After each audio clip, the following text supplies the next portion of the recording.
안녕하세요. 저는 올해 35살이 된 여자이고, 제가 고등학생 때 있었던 이야기를 한번 풀어볼까 해요. 지금은 결혼을 하고 가정이 있었지만, 어렸을 적에 저는 엄마와 형제 자매가 없이 아빠와 단둘이서 살았습니다.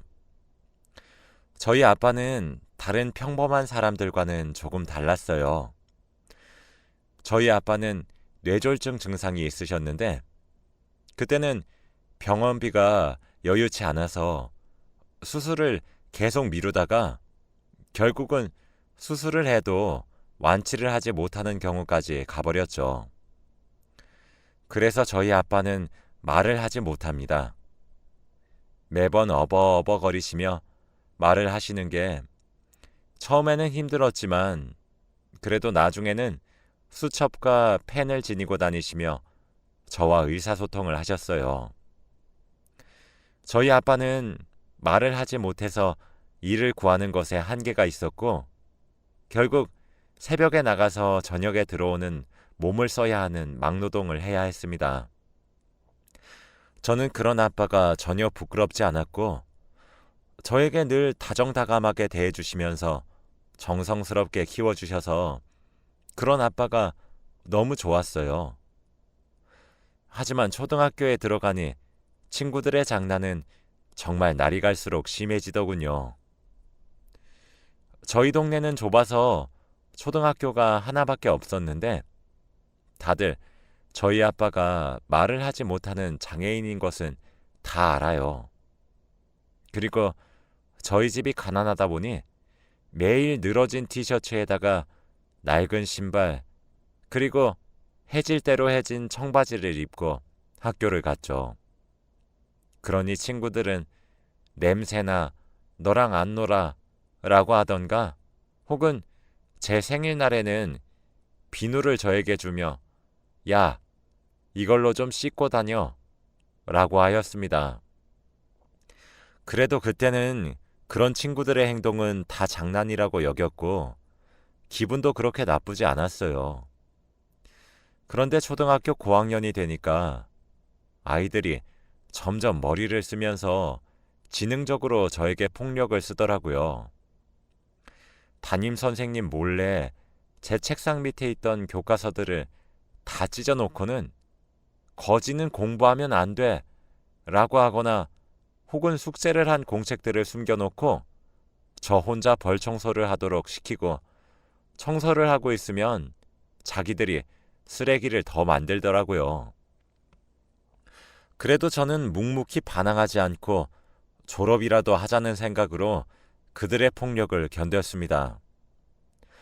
저는 그래도 그런 환경 속에서 성적도 나름 좋은 편이어서 선생님들이 저를 좋아했고, 선생님은 제가 괴롭힘을 당하는 것도 알고 계셔서 그 친구들을 자주 혼내기도 하셨거든요. 그런데 그날은 제 생일이었는데 저를 괴롭히던 친구들이 저에게 줄 선물이 있다며 따라오라고 했고, 그때 저는 너무 순수해서 드디어 괴롭힘에서 벗어날 수 있다는 생각에 들뜬 기분으로 그 친구들을 따라갔습니다. 그런데 친구들은 학교 뒤편에 있는 주차장으로 저를 데려가더라고요. 저는 얼마나 크고 무거운 선물이길래 이렇게 사람이 없는 곳으로 데려가나 싶었는데, 갑자기 그 친구들이 저를 둘러싸더니 저를 때리기 시작했습니다. 그 무리 중에서 우두머리인 친구가 저를 밟으며 내가 너 같은 애랑 비교를 당해야 해?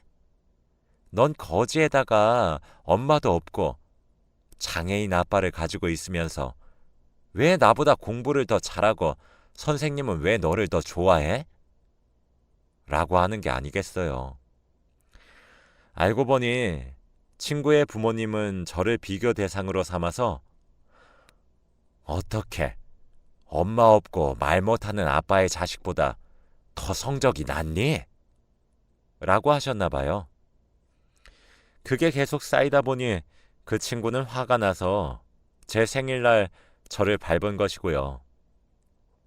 저는 너무 억울하고 화가 났지만 그 상황에서 제가 할 수 있는 것은 없었고 저는 어쩔 도리가 없어 당하기만 했어요. 그렇게 집으로 돌아갔는데 아빠는 제 몰골을 보고 굉장히 놀라시며 어버어버 거리셨죠. 아마 어디서 누가 그랬냐고 물어본 것 같아요. 저는 너무 눈물이 났고 제가 맞은 게 다 아빠 탓 같아서 눈물을 흘리며 방으로 들어가 문을 잠궈버렸습니다.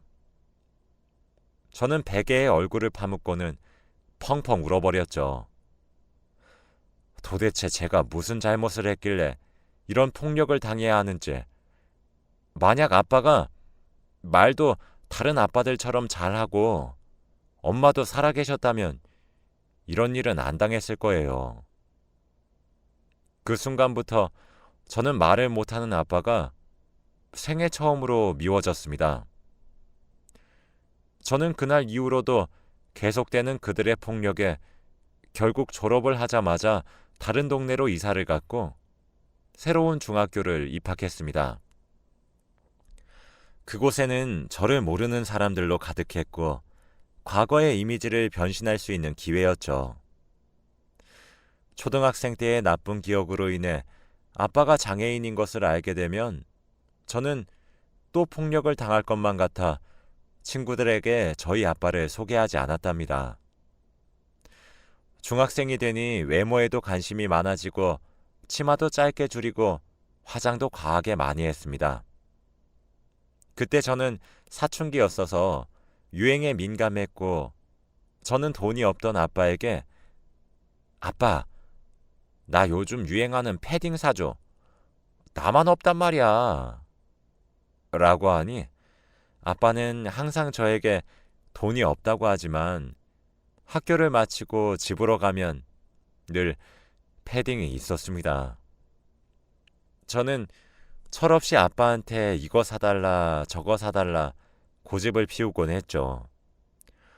당연히 제 성적은 날이 갈수록 바닥을 쳤는데 아빠는 저에게 화도 내시지 않고 그저 묵묵히 기다려 주셨습니다.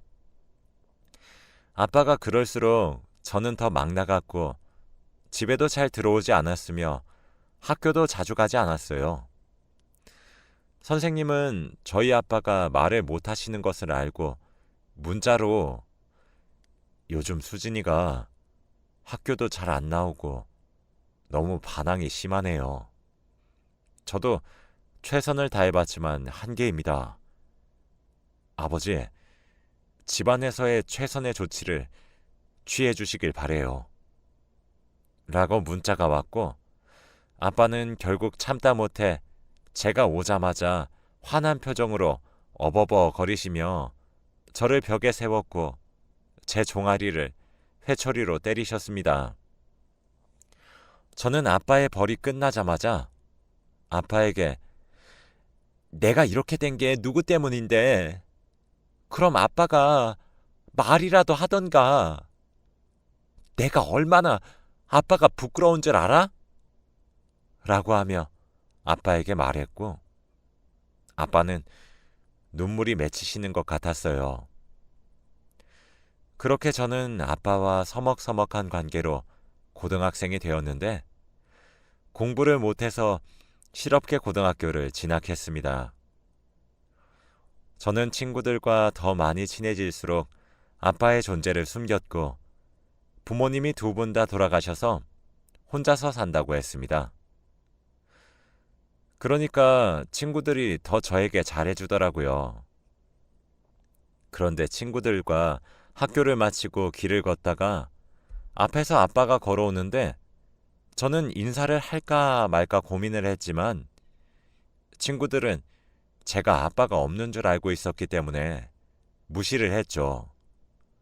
그런데 아빠는 내심 제가 인사하기를 기다렸나 봐요. 저를 보고 반가운 표정으로 손을 흔들었는데 제가 아빠의 눈을 피하니까 실망하면서 팔을 내렸습니다. 그런데 친구들이 야, 저 아저씨 이상해. 너 보고 웃는데? 이상한 사람 아니야? 라고 했는데 저는 그 말에 야, 진짜 너무 기분 나쁘다 라고 하며 아빠를 이상한 사람으로 만들어 버렸습니다. 집으로 돌아오니 아빠는 아무 말도 하지 않았고 저도 아빠에게 아무 말도 하지 않았죠. 저는 고등학생이 되니 중학생 때보다 더 막 나갔고 외박도 자주 했습니다. 아빠는 말을 하지 못하니 매일 문자만 하셨기에 저는 아빠의 문자를 보지 않았죠. 그런데 그때는 한창 이성의 눈을 뜬 시기라 저는 같은 학교 오빠와 한창 친하게 지냈어요. 그런데 어느 날 느낌이 쎄해서 테스트기를 해보니 임신이더라고요. 저는 그 오빠에게 오빠 나 임신했어 라고 말하니 그게 왜? 네 뱃속에 있는 애가 내 애라는 보장 있니? 라고 하는 게 아니겠어요? 전 그 오빠를 진심으로 좋아했는데 오빠는 너무 무책임한 말을 하면서 저를 밀어내더라고요. 저는 뱃속에 있는 생명을 어떻게 해야 할지 정말로 많이 고민을 했습니다. 고민 끝에 어렵게 입을 열었어요. 아빠, 나 임신했어. 라고 하니 아빠는 두 눈을 크게 뜨고 제 얼굴에 뺨을 때렸습니다. 저는 처음 맞아보는 뺨에 너무 당황스러웠고 아빠도 조금 미안해하는 것 같았죠. 그치만 저는 맞을 짓을 했기 때문에 아무 말 하지 않은 채 눈물만 뚝뚝 흘렸습니다. 아빠는 펜과 수첩으로 저에게 애 아빠는 뭐래? 라고 썼고 저는 알아서 하래. 내가 많이 생각했는데 못 낳을 것 같아. 저도 제 스스로 말을 하면서 너무 양심 없고 염치 없는 말인 것을 느꼈죠. 아빠는 결국 알겠다고 했고 저도 방으로 들어가서 각자 생각에 잠겼어요. 그런데 얼마 후 혹시나 해서 다시 테스트기를 해보니 임신이 아니라고 나오더라고요. 저는 절대 다시는 아빠에게 불효를 하지 않겠다고 결심했고 그런 경험을 하고 나니까 저도 모르게 철이 든 것 같아요. 아무튼 저는 학교 생활도 다시 예전만큼은 아니지만 공부에 조금씩 손을 대고 있었고 친구들과 노는 횟수도 점점 줄어가니 친구들이 저에게 수진아, 너 갑자기 왜 그래? 너 안 하던 공부를 다 하네? 라고 했습니다. 그런데 다들 제 공부를 응원해주고 도움을 많이 주었습니다. 그러던 어느 날 학교 수업 시간에 체육이 있었는데 제가 실수로 체육복을 집에 두고 온 겁니다. 체육 수업 시작이 몇 분 남지 않아서 빌릴 시간이 촉박했고 저는 선생님께 혼날 각오를 하고 있었는데 그때 저희 반으로 누군가 찾아왔고 저는 그 사람의 얼굴을 본 순간 너무 놀랐어요.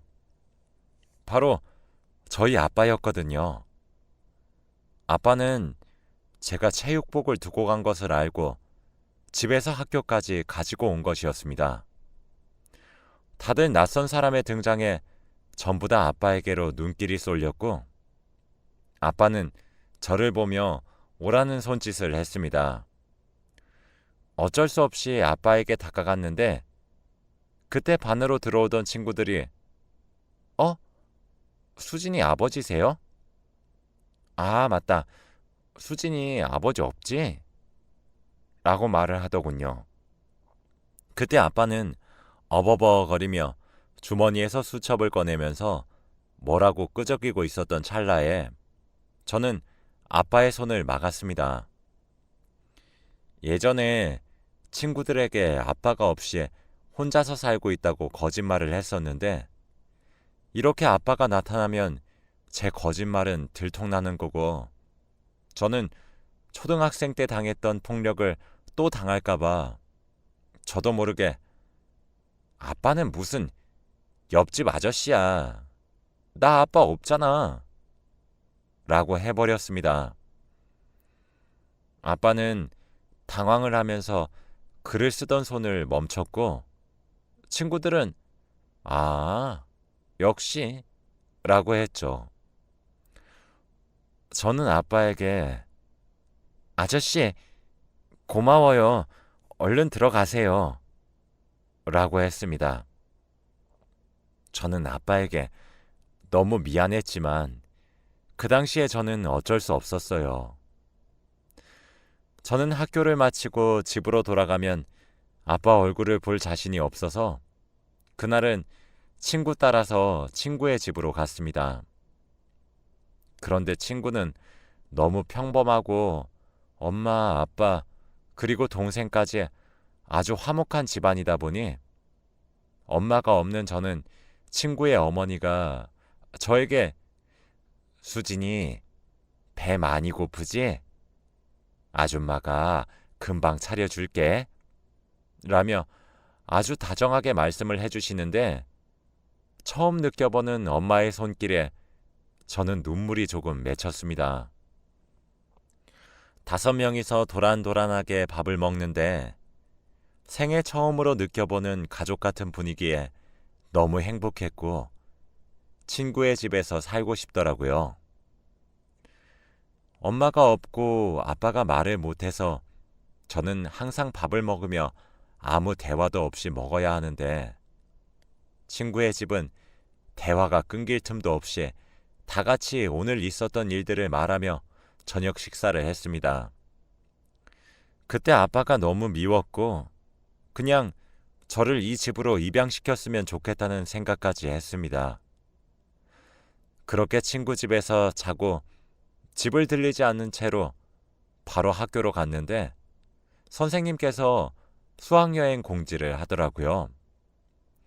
수학여행은 놀이공원을 간다고 했고 저와 친구들은 기대를 잔뜩 하면서 수학여행에서 무엇을 입을지 행복한 고민을 했습니다. 저는 이틀 만에 집으로 돌아가서 아빠에게 수학여행을 보내달라고 말을 했죠. 그런데 수학여행 비용은 꽤나 비쌌기 때문에 아빠는 안 된다고 했어요. 그때 저는 부모님이 자식 수학여행 보내주는 건 부모의 도리라고 당연한 것이라고 생각했고 친구들과 하루 종일 짰던 수학여행 계획이 무산이 되는 것이 너무 속상했죠. 아빠, 이게 뭐가 많아. 부모로서 도리를 해.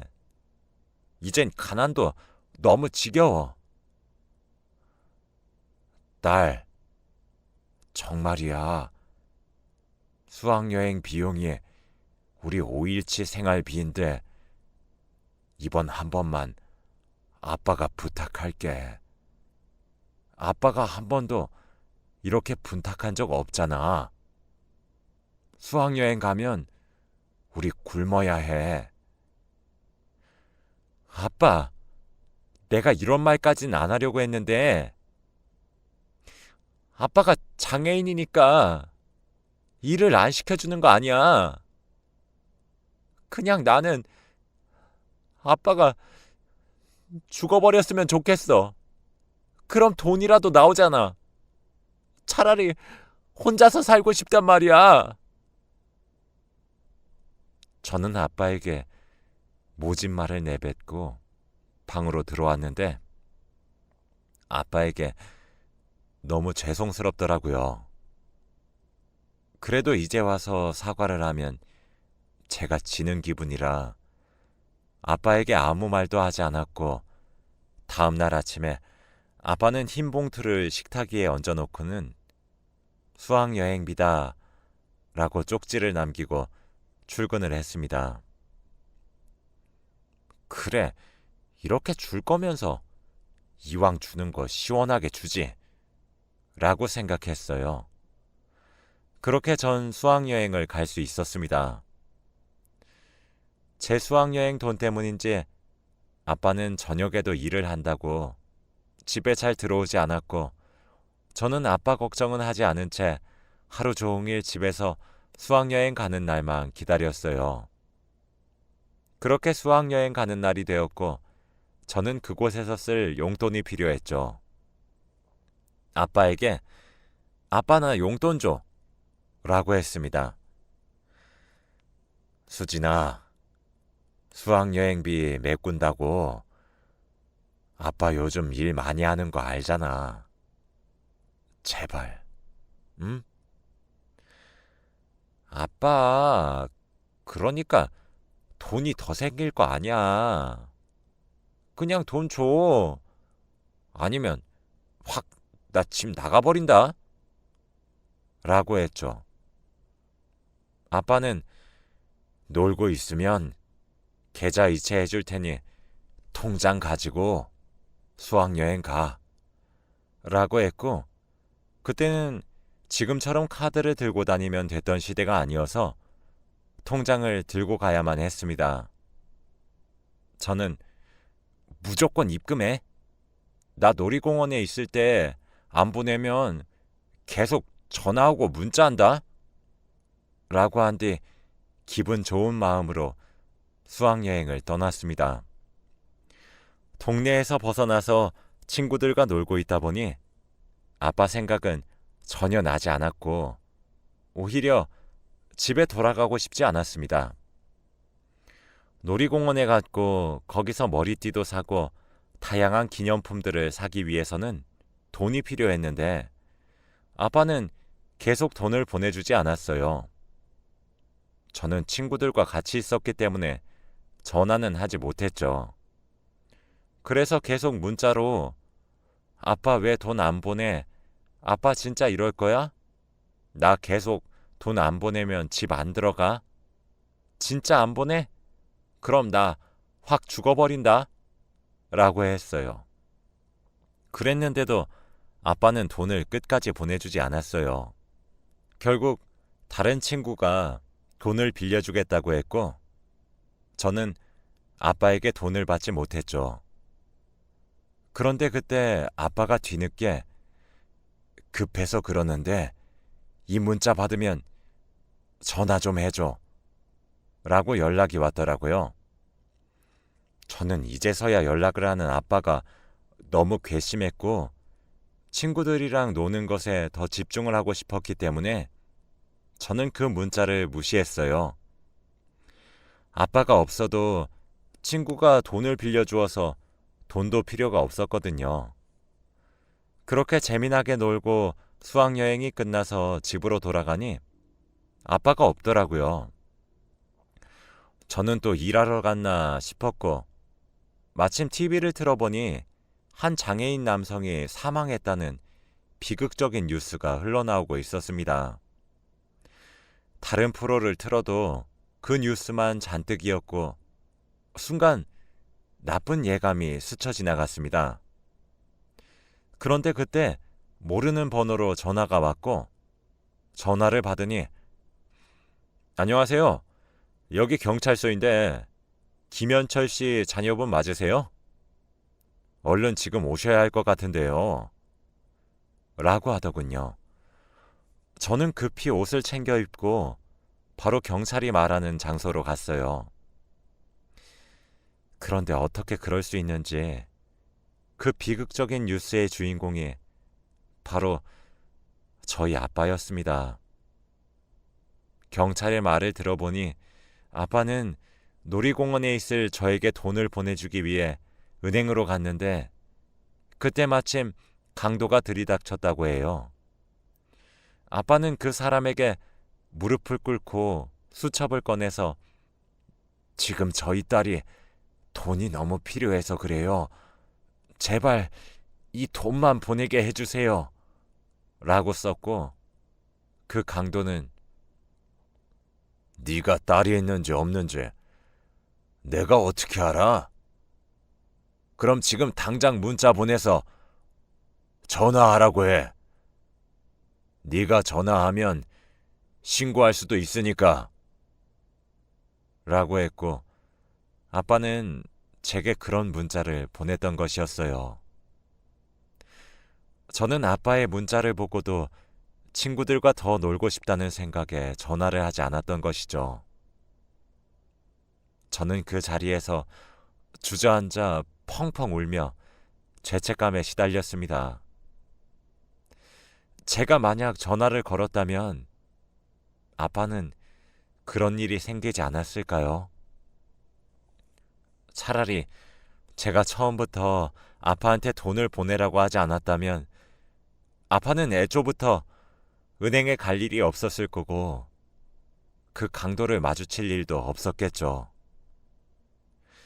시간이 지나니 아빠를 죽인 사람이 바로 저라는 생각과 함께 저도 죗값을 치러야겠다고 느꼈고 힘들어하고 있을 때 아빠가 꿈에 처음으로 나왔습니다. 정말 오랜만에 들어보는 아빠의 목소리로 수진아, 너 잘못한 거 하나도 없어. 아빠는 그저 수진이가 행복했으면 좋겠어. 아빠 옆에는 최대한 늦게 와야 해. 아빠가 너무 창피하고 가난이 힘들었지? 이제 그런 거 다 떨쳐내고 우리 딸 이젠 행복하게 살아. 사랑해, 딸. 이라고 한 뒤 떠나셨습니다. 일어나 보니 저는 눈물이 흐르고 있었고 아마 아빠가 제게 남긴 마지막 말 같았죠. 저는 평생 아빠의 말을 듣지 않고 살았던 철부지 딸이었지만 지금부터는 아빠가 남기고 간 말을 꼭 다 이뤄내고 아빠 앞에 당당히 나설 수 있는 딸이 되기로 마음을 먹었어요. 그렇게 저는 지금까지 늘 아빠가 제게 남긴 말을 늘 가슴에 새기면서 인생을 살고 있어요. 아빠 옆에 갈 날을 기다리면서 묵묵히 제 할 일을 하고 있습니다. 지금의 저는 결혼을 하고 딸을 낳고 3명의 가족이서 행복하게 살고 있습니다. 제 이야기는 여기까지고요. 들어주셔서 감사합니다.